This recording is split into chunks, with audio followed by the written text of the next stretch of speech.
everybody to go down the line and tell us a little bit about yourself. If people don't know who you are, I just want you to share. So we're going to start with you, Cynthia. All right, ladies first. Ladies for always. I love that this mic is here, but I definitely can project to all of you in this room. Cynthia K. McWilliams. I am an actress and entrepreneur.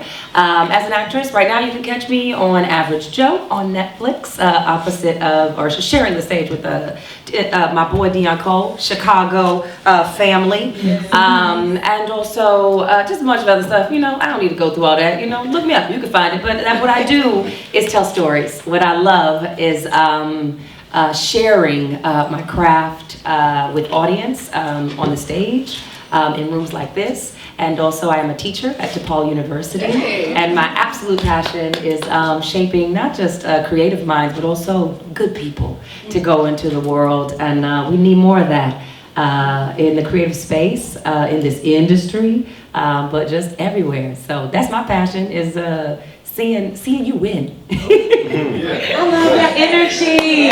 Make some noise. How y'all doing? I'm Trevante, my actor. Now stepping into my directorial debut. Yes. I'm shooting it out here in June. It's based about the city. It's in the city, so it's one of those situations where we're using the city as a character. So very excited about that. Been working on that for about 5 years now. So that's the only thing I'm talking about for the next year to year and a half until you guys get to see it. Yeah. So Trevante, actor, producer, director. All right. What's going on, everybody? My name is Vonzell Scott. I'm gonna say this. I rep Chicago, South Side till I die. Just letting y'all know that. Just letting y'all know that. I'm from Chicago. I've been here my whole life, so this is where I'm from. This is my home. I'm proud to say I'm an actor here in Chicago. I was on The Shine, Chicago Fire, so I know y'all probably seen that and seen me on there. I've been doing this for 10 years. I know I look like I'm 23, but I'm actually 34 years old. So, I've been, you know what they say. So I'm really passionate about acting and being in the industry and telling stories. That's why I got into it. I want to affect people and how we look at TV and telling these stories and just being a serviceman to people and how we do things in life. So. Yeah, I'm Vonzell Scott, actor, and I'm also trying to transition into producer, writer. So that's what I'm working on now. Do it. Yeah.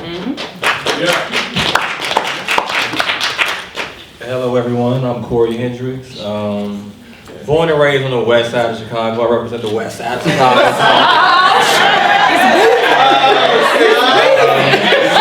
Since you want to start there. Calm down, West Side. I'm winners all day. K-Town representative. George, what up? Shout out to the K. George, gonna get in the fight. What's up? No, but seriously, I'm Corey Hendricks, born and raised in Chicago, the west side. Primarily an actor, but I'm a filmmaker as well. A couple producing credits under my belt. Directed a short film. Currently, I'm on The Bear. Before that, Fargo, The Shy. Most of the solid stuff in Chicago, just active, trying to find my way through this wilderness we call North America. So this is the thing, I don't have an Emmy, right? I'm on the show won an Emmy, I don't have an Emmy. I don't want nobody to think I'm lying. I don't have an Emmy, bro. I'm along for the ride, I'm grateful, I'm appreciative. It's amazing, it's beautiful, you know what I'm saying? I have a SAG award though.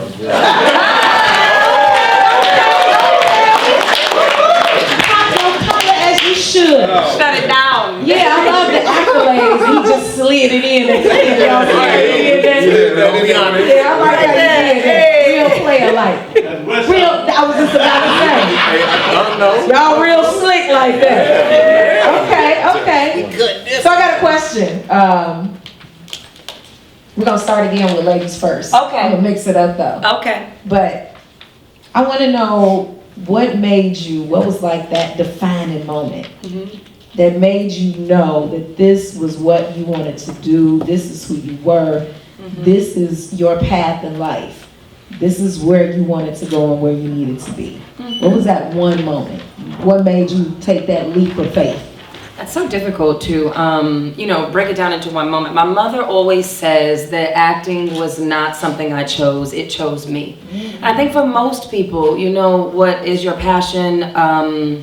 It's a calling, right? It's something that kind of God puts inside your spirit. Maybe it's because you're particularly gifted at it, or it's just because you might not be that gifted. You might not know how to sing that well, but you're like, gosh dang it, I got a song in my heart. And you might say, well, I'm going to figure it out then, right? And I think that I always knew, so the beginning moment it's so silly, but I worked in a library when I was young, and I found myself constantly drawn to the stacks, this is how old I am, I know the Dewey Decimal System, it was the 812, 811.5 was poetry, 812 was theater, so I was over there in the stacks, and I would read these plays, and I just saw the worlds in my head.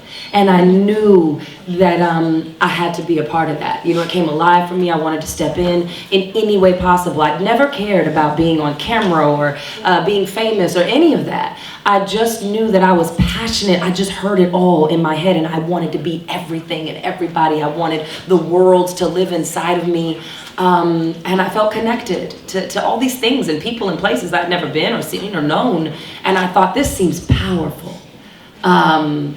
And that was the beginning. When I chose every other step after that, there's so many individuals, people, other creatives that inspired me. And just, I would say that all those steps were always about seeing someone do the work that made me want to elevate and be near them, like them, understand them, learn what they learn, whatever. From there, it's just been a leapfrog of, following the next thing that excites me. But from the beginning, what excited me, what let me know was just the words on the page. That was it. Just the words on the page that I knew could not live there. And I needed them to live through me. And I'm still in love with the words on the page. As a person in theater, as an audience member, whenever I read a new script, whenever I watch another, I just am so in love with the language and the way that it connects us. I'll stop talking there. The language. You said, what was the question?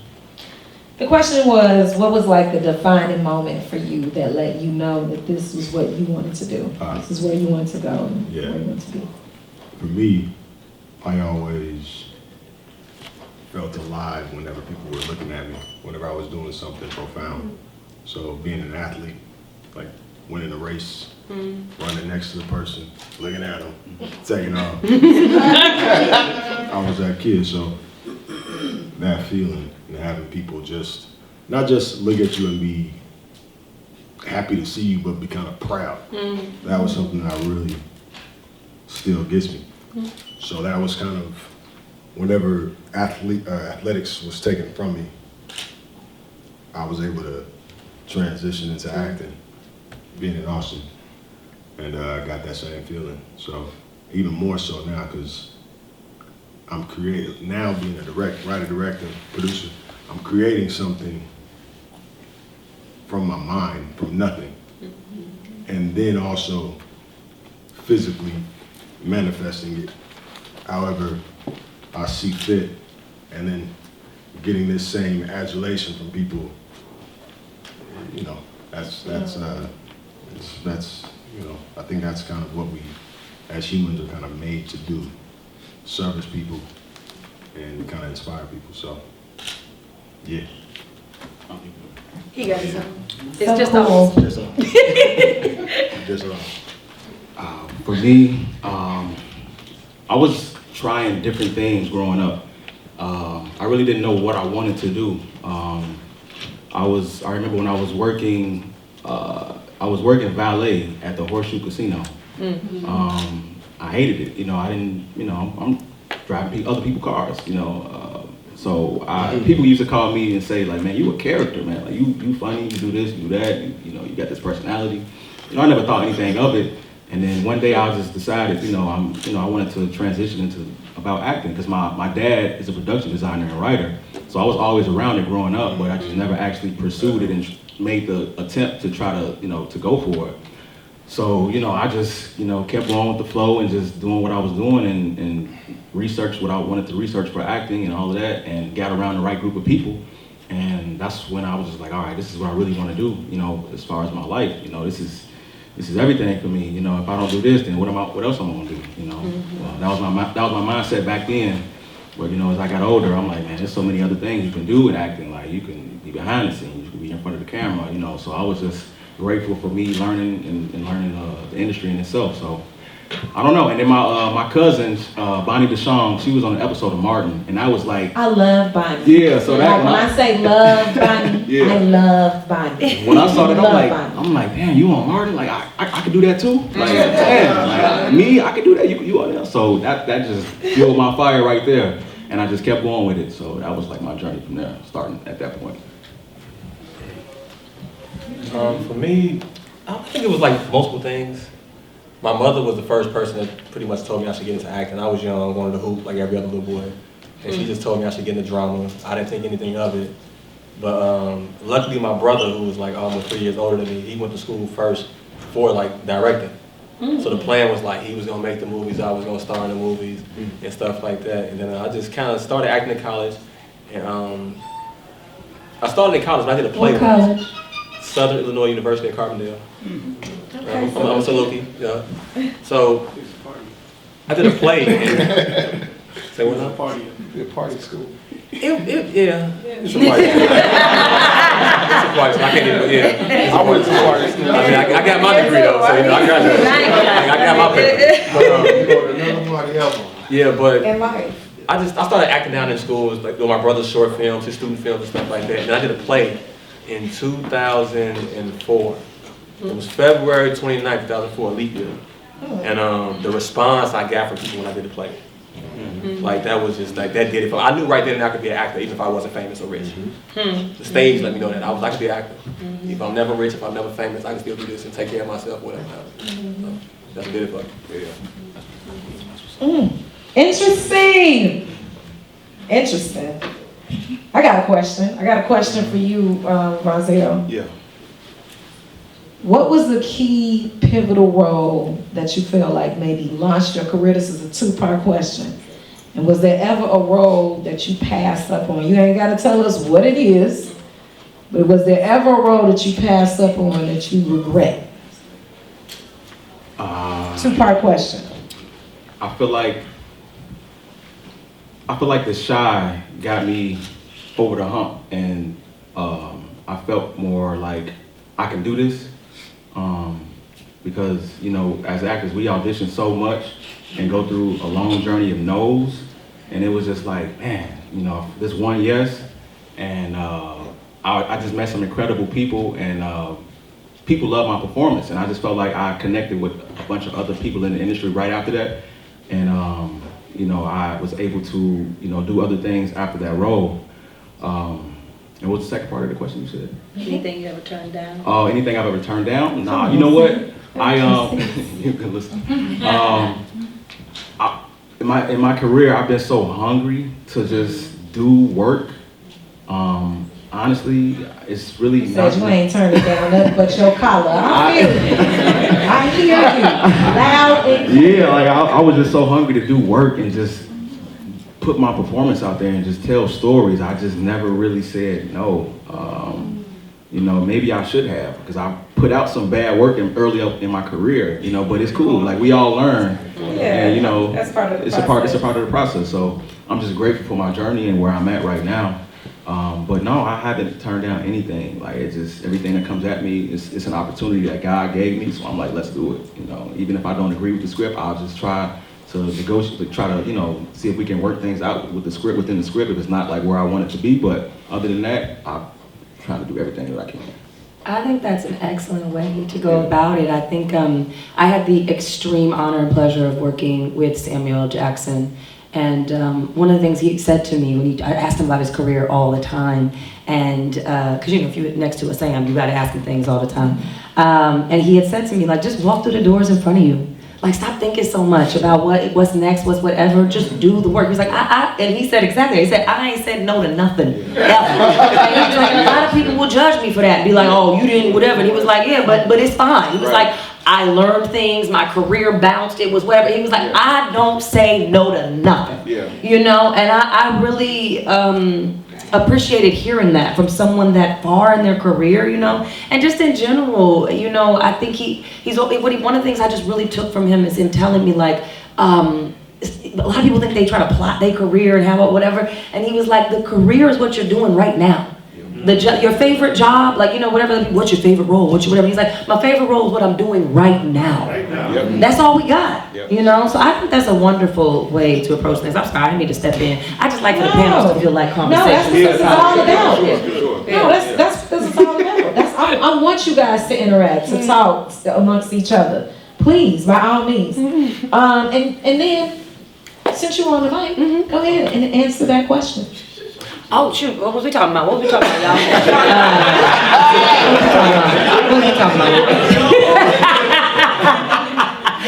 No, one role, yeah, So was it ever a role that you just felt like?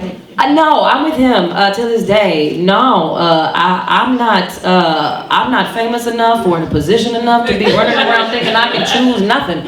I am a black woman in this industry. I don't know if it's ever going to be a day when I get to go, you know what I'd like to do? That's just not an option that's afforded me. Now look, will I say no to things that compromise my principles? Absolutely. Would I say no to something that, look, and it's also been things, I'm a woman, so much of our career is going to be how much naked are you trying to be, right? I have had the pleasure, the really honest, I think God put, what I would say, put more on you than you can handle.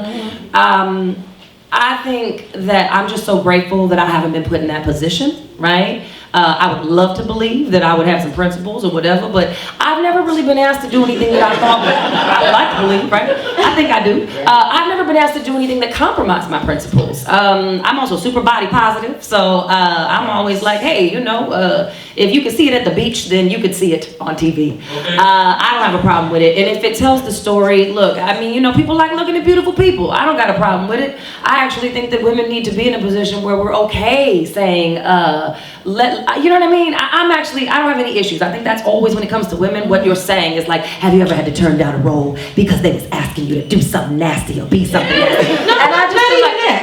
I would definitely ask you just like that. Yeah. But no, not that. No, I would. Y'all know. She would. I feel like you would. I feel like you would. I would. But no, like even more so like just a role that you just felt like, I'm gonna tell you the truth. You passed it up. And later on about it, I'm gonna tell you the truth. I'm not even gonna lie to you. I asked Angela Bassett that same question, and she said yes. She said yes, and I forgot what role it was. She said she turned down. I think it was something like The Long Kiss Goodnight or something like that. But she turned it down, and it ended up being like career changing. Career changing hit for her. But then look how God works. Yeah. You know what I'm saying? Because what's love got to do with it? Turned around and she was killed all right. everything. I think she did all right for herself. She was fine. I agree. I think that there are more roles that I've taken that there's less roles that I've walked away from than roles that I took that I regret. Do you know what I mean? There are some things I've done with my career that I go, I made that move out of fear, right? And those are the things I regret. I don't worry about the things that I didn't book because I do know that like what God has for you is for you. Absolutely. So I'm not really worried about it, but I do think again that now one of the things I try to tell myself is, because I'm gonna be honest with you, even recently I would say I've had some scripts come to me where you read them and you go, I'm better than this. You know what I mean? Like where you just be like, that's exactly what I'm talking about. And not because you're like, just that you go, I feel like I've done this role before. I feel like I've been down this road. Is this really gonna move the needle for my career? And that's a tough line. At some point in your career, you do have to go, that's how you should be. Yes, like I can't keep doing things that aren't moving the needle. But sometimes I have to also have the discernment to go, am I saying that because I think I'm above the material? Or am I saying that because I'm like not even, do you know what I mean? Sometimes I feel like I have closed my mind to projects that later I'll look at and go, well, look who ended up doing that. Right. Look who wasn't too big to turn their nose up at it, and it ended up being a thing. And I think that's just something, even in my recent, let's say 5 or so years, that I've been saying, maybe, like you just said it, maybe instead of going, I don't know if I love this script, maybe I should go, what could I bring to it? right? That will elevate it, Right. that will find the value. You know what I mean? I don't know. So I'm really learning how to not turn my nose up at things and to remember that the group of people that make things is almost always what's going to elevate it anyway. And that scripts, we all know, they start in a place. And a lot of times these scripts, we don't, whatever it started at, until it gets in the hands of a great director and with a great cast, it ain't going to be what it's going to be. So to stop kind of like making judgments on things, I think I have learned that in recent years, for sure. So hopefully I don't be looking up later and going, I turned away that role and I shouldn't have, because I don't want to be missing what's love got to do with it. Anybody ever been typecasted? I mean, Well, for me, thug number one all the time. I ain't even gonna lie to you.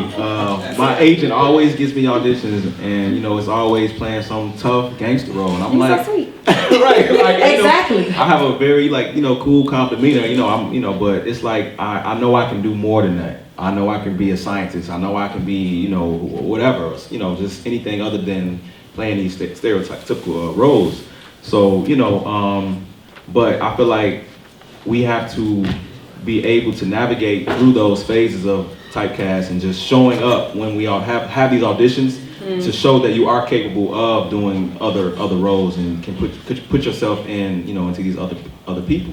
So for me, I'm not typecast right now, but I feel like I was in the beginning of my career. So I'm just trying to navigate through that.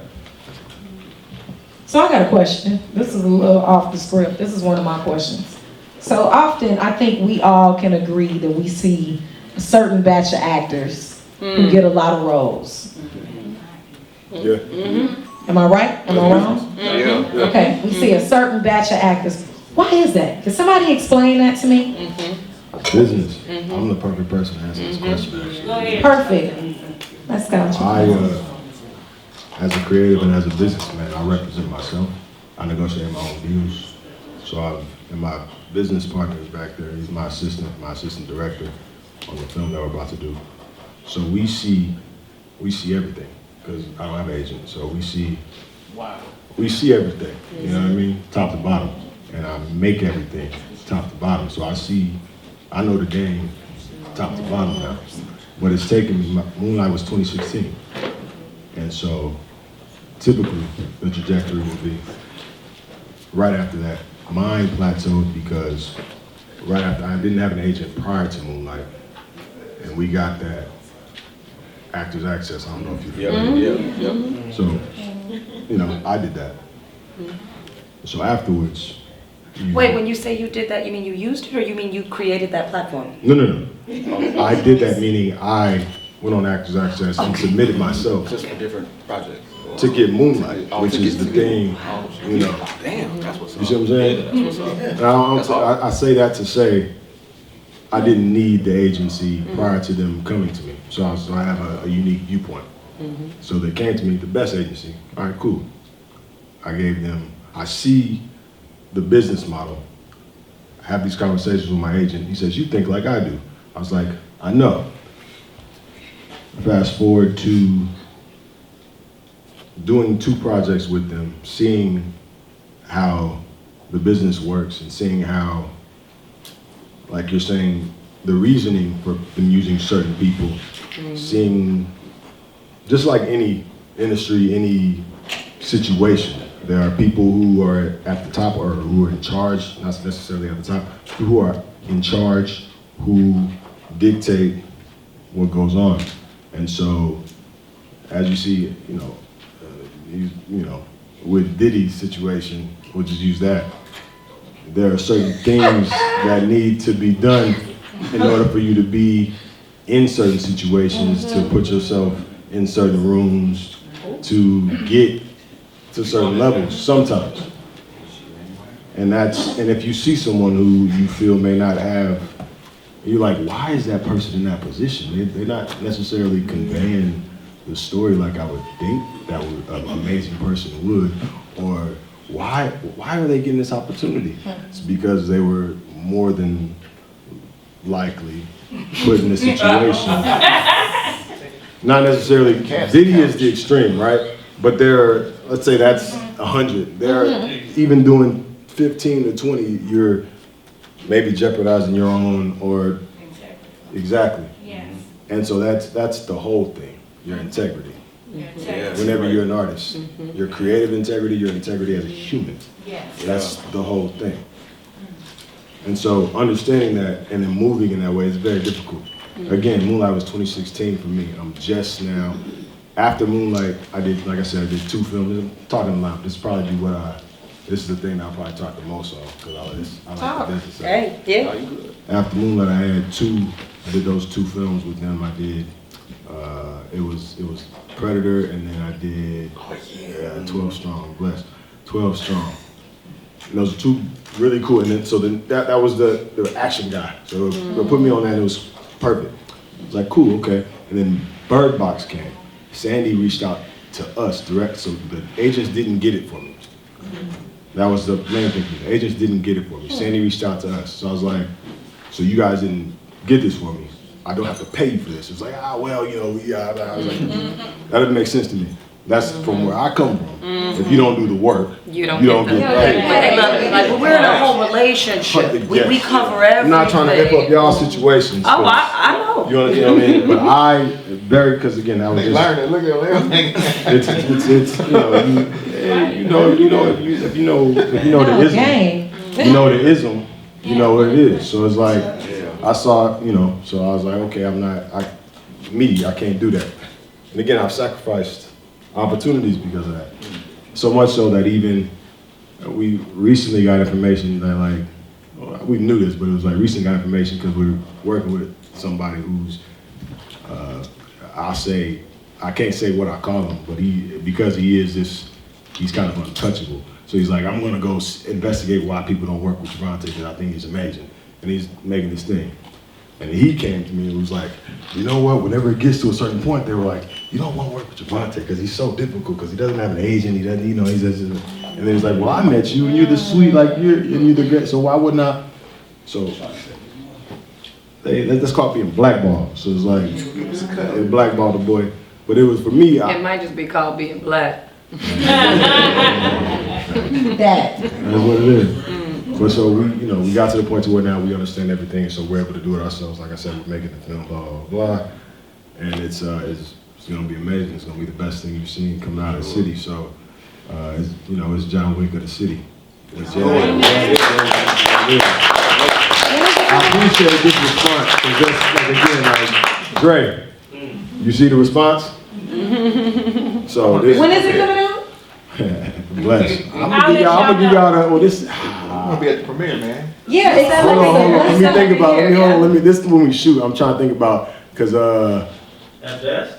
Or hold on, I'm fucking, because, so I say when it's gonna come out because I'm giving a lot of information because I do it, so you got a piece whenever you're doing stuff, because y'all is on the internet.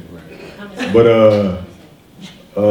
I could say I could say I'm working with Tyler. Like Tyler's my EP. That's my old Tyler Perry. That's my OG. So it's like he's my EP. Not creatively. I always gotta put that out there because people like Tyler Perry, respect, brother, when you see it.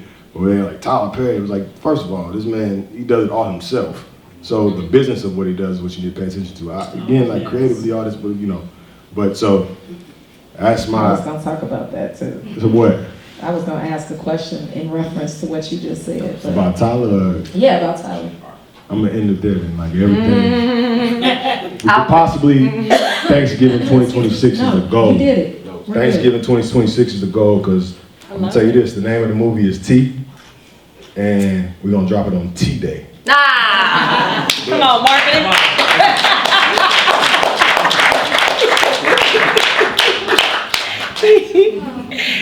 Yeah. You look so shifty-eyed back there.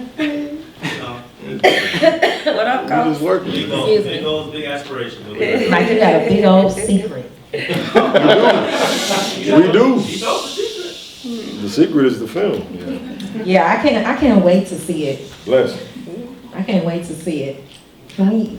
I love it. We talk about business because since we all even giving shameless plugs, I say.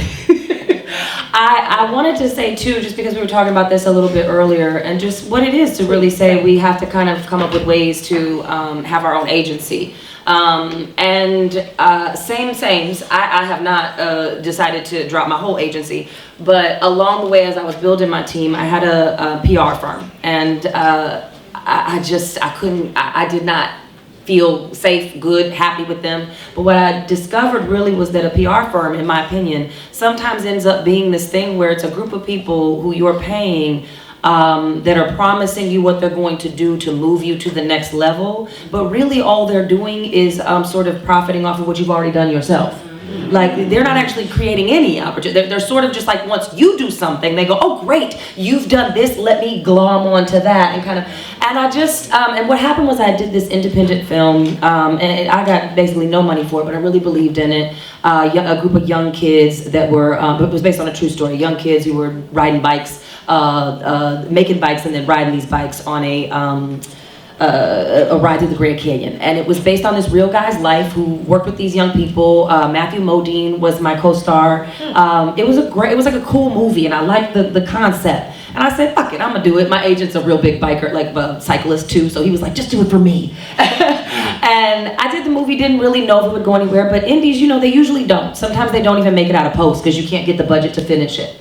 But not only did it make it out of post, it got into movie theaters. We had like an actual wide release, like in AMC theaters. That's a big deal for an indie film with no budget. I mean, zero. It was just a really, And my publicist didn't do anything about it. They didn't help me promote it. They didn't try to do anything. I was telling her, I was like, I'm in Chicago. I came back to Chicago. I was like, it's my people. Like, I feel like we could do, I didn't shoot it here, but I had come back to here and I was living here when it came out. Like, I had just moved back to Chicago. Also, my family is in Kansas City. They down the street. I was like, surely we could do something. If you don't think this is important, but also it's me and it's Matthew Modine. At the time, Oppenheimer was out. He had just got off that leg. He was over here doing press like crazy in New York, and he was trying to promote the film. He was just doing Stranger Things, season 4 or whatever. Like, we had all of the reasons that we could have made this work, and they just didn't. Bottom line was, I said, well, fuck it. I'm sorry. Can I not? No, you good. I told you we're having a conversation. Guys, I'm sorry. And so I said, you know what? What if I was my own PR company? What if I just promoted it myself?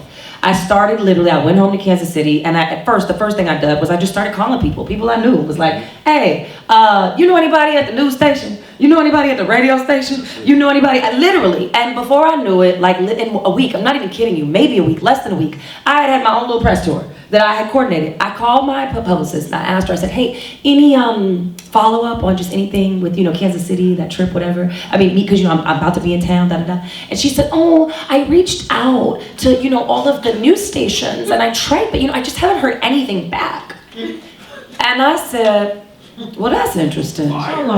Because I have appearances on all of the news shows when I get in town next week. So thank you so much for your time and working with you and being together, but I won't be working with you anymore. And that was it. Then a lot of things happened, but I'll just get the cut to, which is that film, we did the film, we did the press tour, it was great, it was wonderful, we sold tickets, we all as well. It's actually for the past, 3 to 6 months, whatever, it's actually been on Delta in flights, you can go and watch it. It did well for an indie, that's not the point. What happened was, I learned what I could do.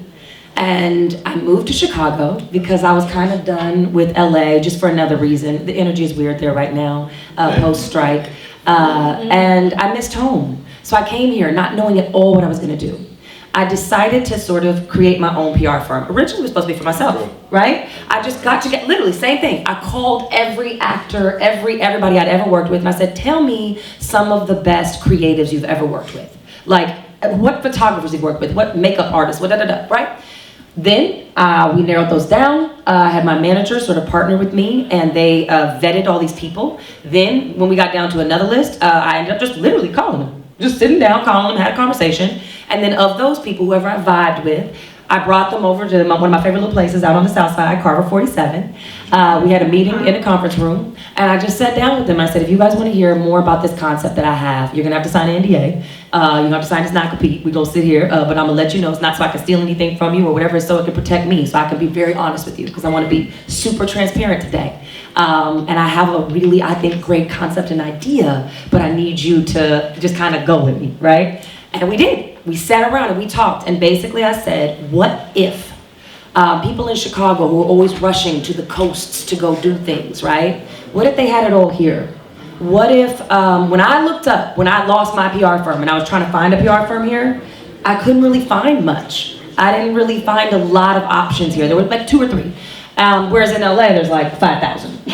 And I just thought, well, that's a void, you know, that needs to be filled. So I got together. What I found was some of the best talent here. I have a videographer, a photographer. This dude shoots for Vogue, do whatever. I have 2 makeup artists that are incredible. They work all over this city and elsewhere. I have a stylist, a master stylist, a braid specialist, because I think that's important, that we don't always have that on teams. Digital media strategist. All of these people together, and we are collective, we're collaborative. I don't stop them from working. They can work with whomever they want to work with, but we also work together as a collective. We have transparency amongst one another. Basically, my goal is to increase their reach, right, while I increase mine, while I have an opportunity to reach more of you.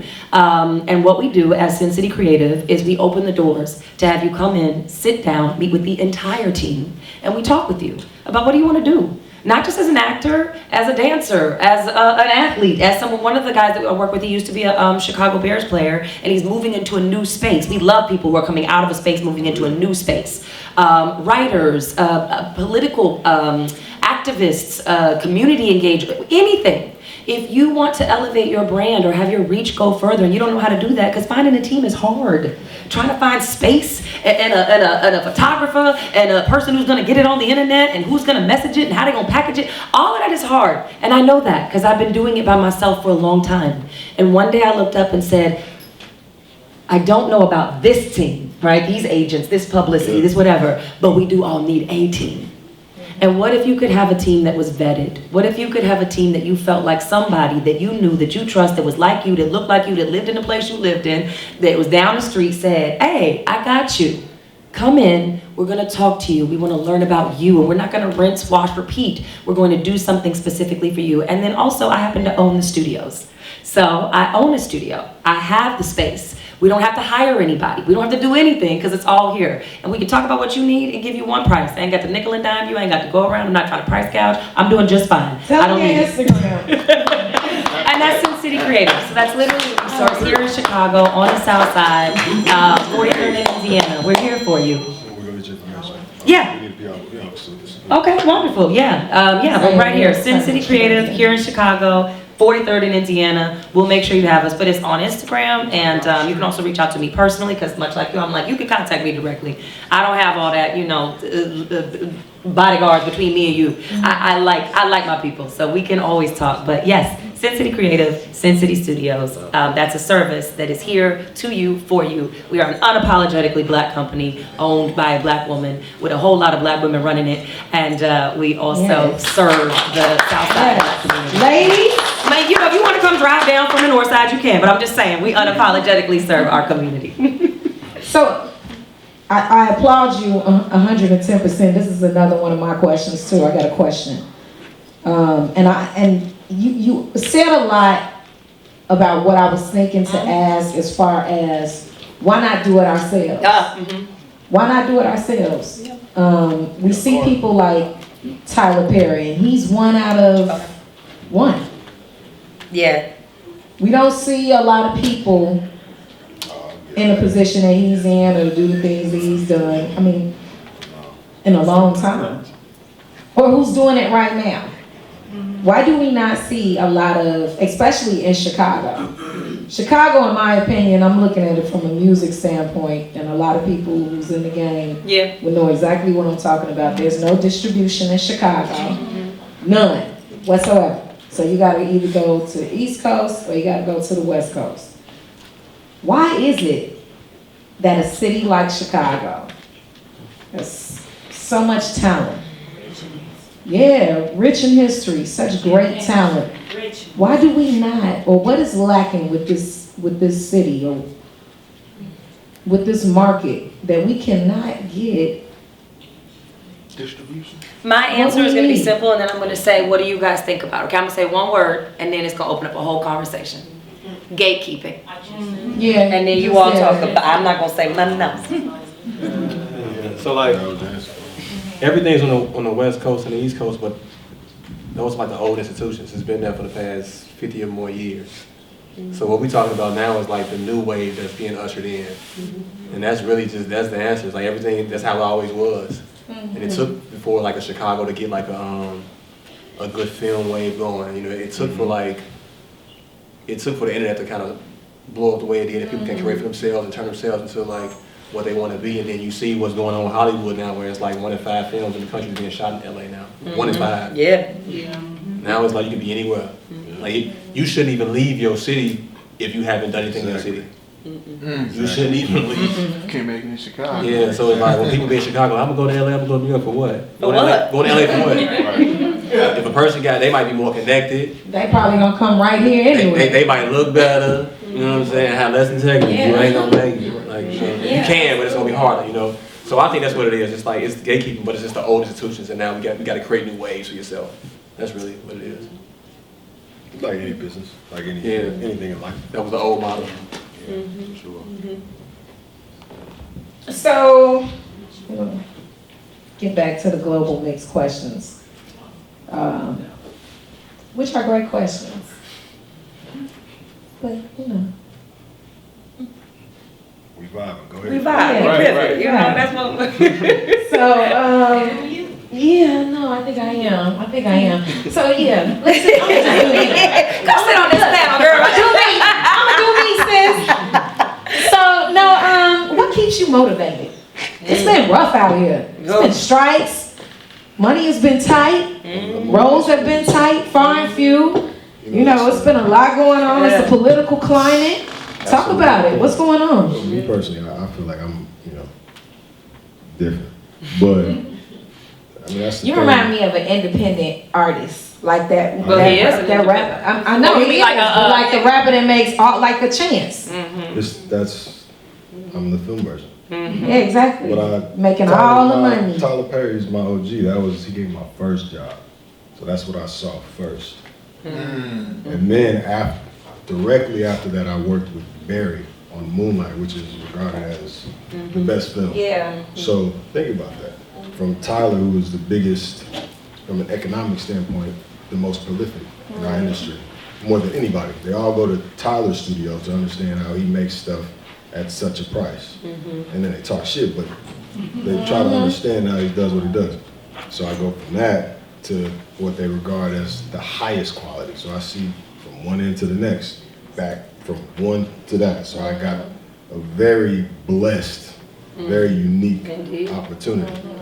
And you are the sum of your experience. And so I just walk by instinct and not because none of these people have my experience. The agents, they don't even act.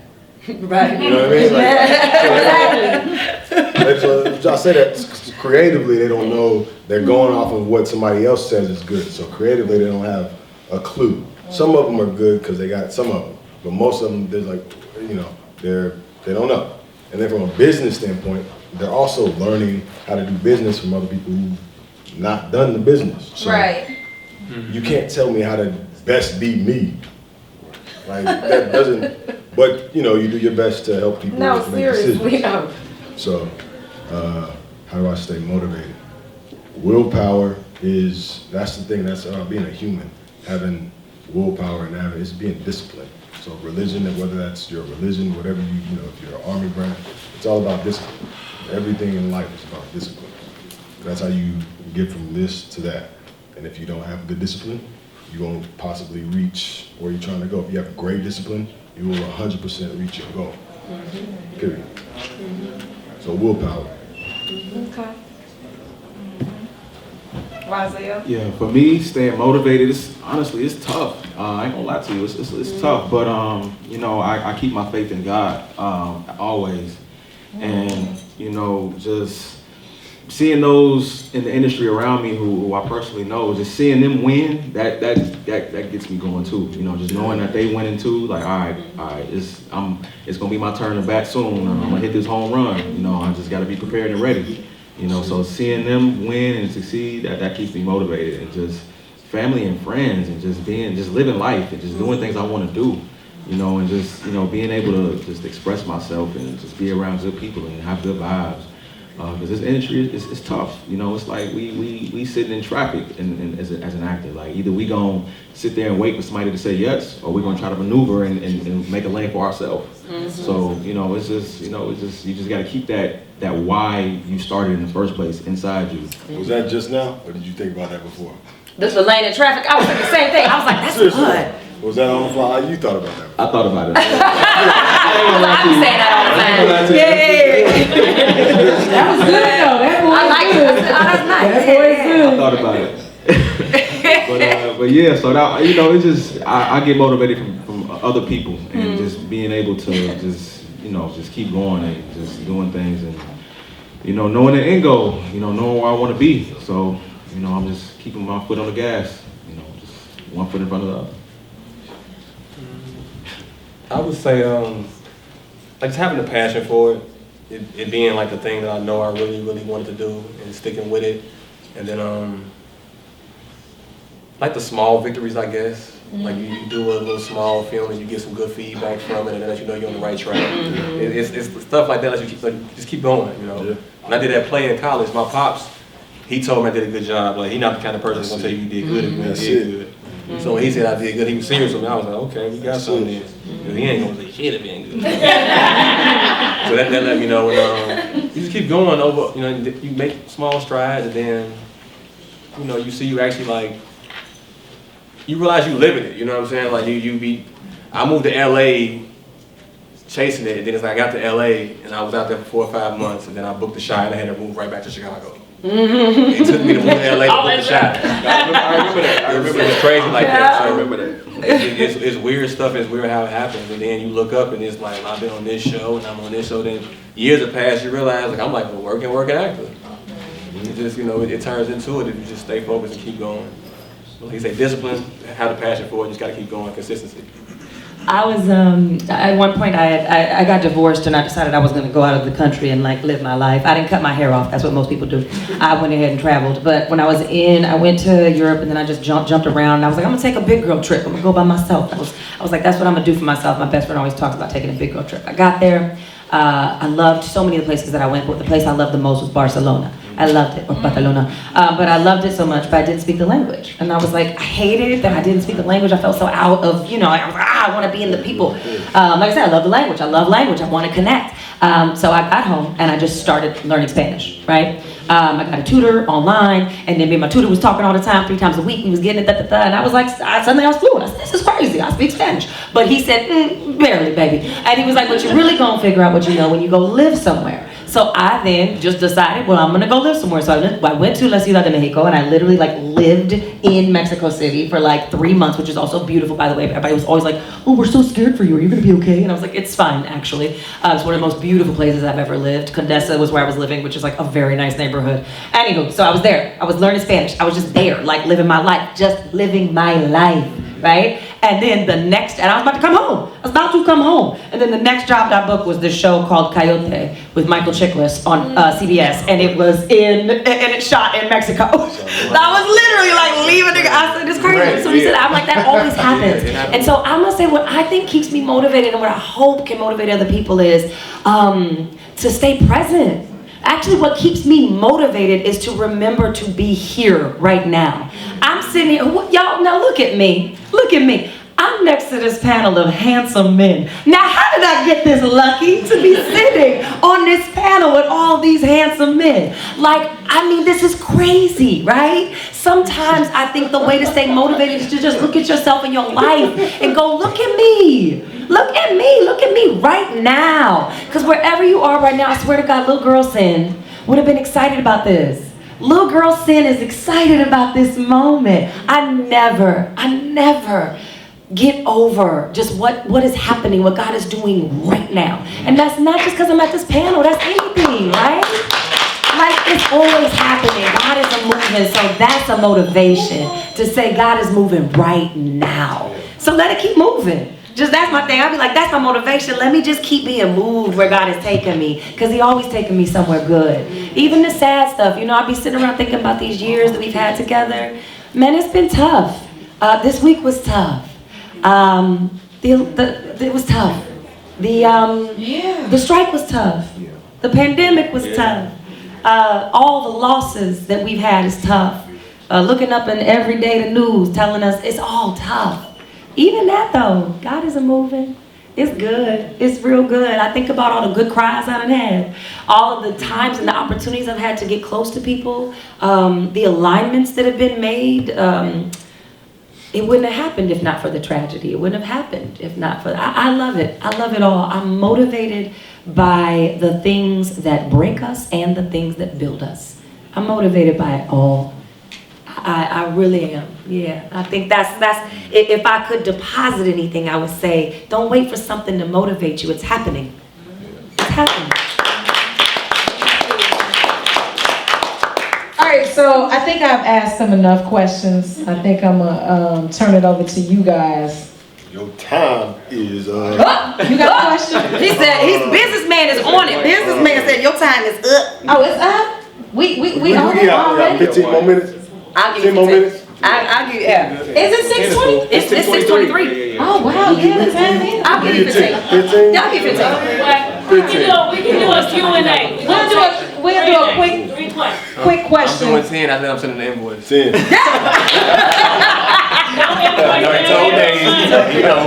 I ain't got no money, don't I'm A lot of you have worked on many, great projects and worked with a lot of, great talented actors. What is the best piece of advice, whether it involved your craft or from a business perspective, that you've received from somebody you worked with? And please name names.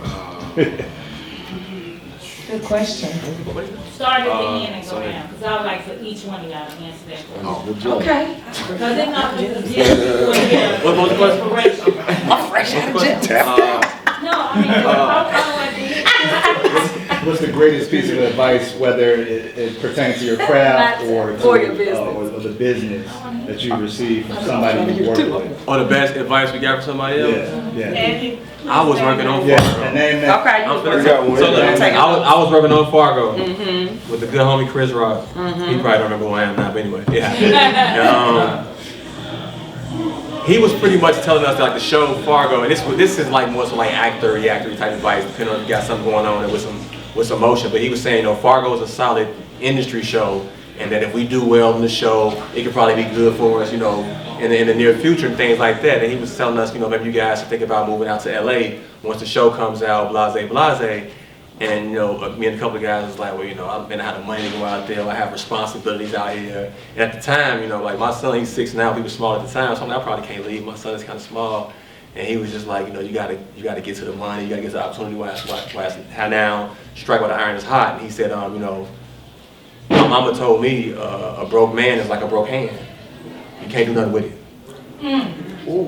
So that was the best advice I pretty much got. Okay. Cool. Sound like dating advice to me. But it was because, but it's the thing though. Mama was a gangster. I love it. It's dating advice, it's life advice. It's a real thing. Like take advantage of the opportunity, bro. Like go out there, leap. You know what I'm saying? Because whatever you trying to take care of here, you ain't gonna do it if you ain't got no money. Yeah. And and shortly out there, my son's mother broke up with me. But that's a whole different conversation. Chris was right. But yeah, go ahead. Let's see, best piece of advice, I would say, let me see, I worked on, maybe in 2013, I was working background, and I worked on the movie Divergent, and I remember somebody telling me behind the scenes, like, because I was telling them what I wanted to do with my aspirations and whatever, they was like, well, just, your journey is not, don't compare your journey to somebody else's journey. Some people make it quicker than others. Some people, you're gonna be waiting a while. So just don't, don't just compare yours to anybody else's. Your journey is your own journey. We all go through obstacles. We got things to go through. You go through these things for a reason. It might be things you need to learn on your journey to get to where you want to be. So, I took that advice and ran with it. I'm like, okay, I got to do what I got to do to get to where I want to go. So it's like, I might be sitting in the Raptors for a while before I get, like I said, up to bat and hit the home run, before I make it. So, I think that was some good advice I got back in the day that had me driven. I think you guys answered the question already. You want to piggyback that? Well, I was just comparison is the thief of joy. What did you say? Comparison is the right. thief Joy. of joy. Yeah. You can't compare your journey to nobody else's joy. Thief of joy, okay. I also, you know, the advice that, I'll be doing stuff myself, so I'm not, but the advice that I got, it was really simple, but also like illuminating, like I said, kind of. But like I said, Tyler's he's my OG. He's someone I hit him up one day. Just an example of how the kind of person he is. I'd be working. And I was at 3 in the morning. I just texted him because I was, I had a question about something. Texting him, blah, blah, blah. And he calls me at like 5:15 with like the sleep still on his voice. Like, sir. I was like, yeah, how do I do this? And he's like, just do it. So that was That's real. I think I've already given all my gems, right? I told you that Sam think told you me, good, yeah, Sam. Sam told me, I'm trying to remind you in case you missed it in the back. Sam told me walk through the doors that's in front of you. I'm telling you, let the moment be your motivation. And if you saying just Stay do present. it, stay present, let the moment be your motivation. And if you saying just do it and don't let great be the enemy of good. Just do it. It ain't gonna be perfect. It's not going to be perfect. Just do it and you'll get better. And that's okay, but it's better to be doing it and getting better than to be talking about it for forever, never doing nothing because you're worried it's not gonna be perfect. And people will criticize you, and you will be embarrassed, and you will fail. And guess what? You're still gonna live. It's gonna be all right, God willing. You're still gonna be alive. So do it. I'm with you. Yeah. Last question. Being creative, creatives with multiple ideas and people come at you with great ideas, how do you guys stay focused and complete projects? You fast forward. how do you stay focused and complete like the world, for me, I'm big on doing it. So willpower is always my answer to anything. So having a clear understanding of your goal, and even if you have to, my mother growing up, she was big on vision boards. So if you have to make a vision board, me, I like to challenge. I was never big on like even write my work out and make bad grades because I didn't show my work in school. But I was like, but so anyway, I like to just do it all mentally and then do it because it's a surprise for me when I do it like that. But if you have to like write it out, whatever you got to do to visualize it for yourself, and then step. Because again, people think like success is like this magical thing. It's literally you make a plan, and if you have to break it down to 100 steps, you break it down to 100 steps, and you take one step at a time. It's like eat the elephant, crazy. 100%. For sure. This is my schedule. That's what it looked like. And I often tell people this, but I often tell people this, we have so much technology at our disposal.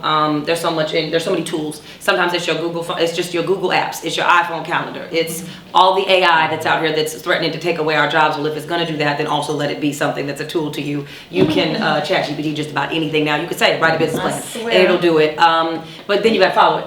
You still have to actually do the thing, but I mean it. How I stay focused on anything is I schedule my life. Everybody's not like that, but I schedule my life. We will fail if you don't say what you're gonna. I schedule eat. I literally do. I schedule my workouts. I schedule rest. I schedule time for myself. I schedule conversations with my family. I do all of it because if it's not on the schedule, I might miss it. I might forget it. I schedule reminders. I just think it's very important that we take control over our lives and not let the day get away from us and get robbed by nonsense and other people and their demands of us, but that we say, I control my day and I'm in charge, and that then you still have the flexibility to pivot, move your day how you want to move it, but the more ownership and control you have over your hours, that's how you get things done, because time, comparison is the thief of joy, and time can be the thief of success if you let it, Yeah, I like that. Thank you.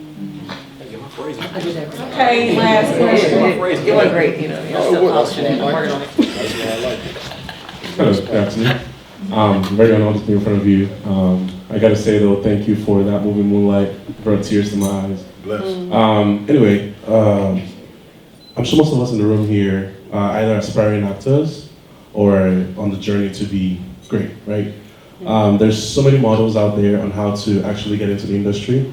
Some say, oh, you gotta start by be in the background, and then from there you work your way up. Some people say, no, you gotta join an agency first. Some people say, no, just do social media, you get discovered. There's so many models out there. What is the right way to get into the industry? Thank you.